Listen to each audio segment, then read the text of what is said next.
Police વિરોધી કોઈક બોલે અને એ ટ્રેન્ડિંગમાં આવે. અમે આ ટ્રેન્ડનું પણ શિકાર નથી.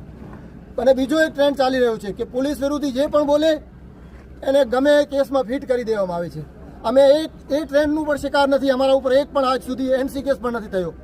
અમે વ્હાઇટ કોલર છીએ અને ભારતના બંધારણને માન આપીએ છીએ.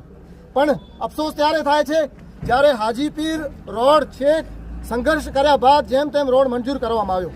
મંજૂર કરવા બાદ અહીંયાથી અર્ચન કેમિકલ ઇન્ડસ્ટ્રીની 100 ટ્રકો છે, બીજી હજી 100 રાજકોટમાં નોંધાવી છે.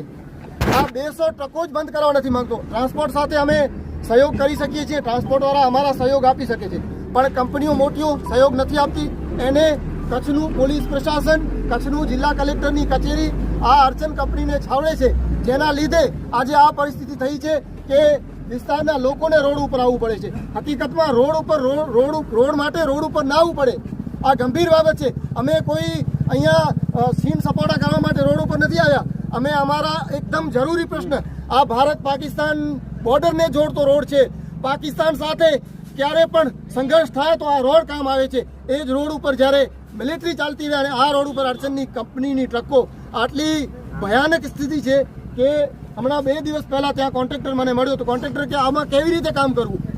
આ અમે બજરી કકરી નાખીને જઈએ ને ત્યાં સુધી ઉખડી જાય. તો વિસ્તારના જેટલા પણ યુવાનો અહીંયા આવ્યા છે, મને કોઈક ઉર્દુની શાયરી યાદ આવે છે કે ये खामोश मिजाजी तुम्हें जीने नहीं देगी, इस दौर में जीना है तो कोहराम मचा दो.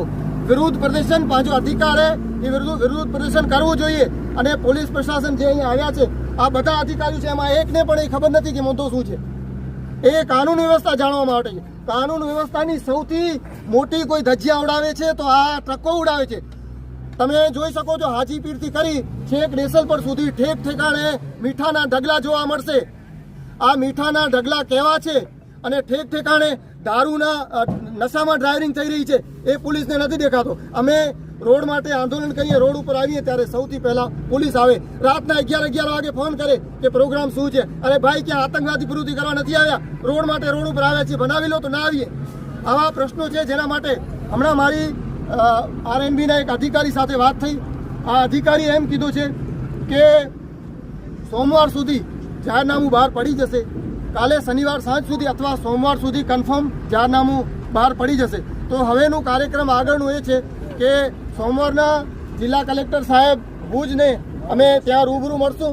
આ રૂબરૂ મળ્યા બાદ અગર જાહેરનામું સોમવાર સુધી નહીં પાડવામાં આવે તો મંગળવારમાં હાજીપીરમાં આપણે રોડ બંધ કરશું. આ બાબતે ઇકબાલભાઈ જતને વિનંતી છે. ખરેખર તો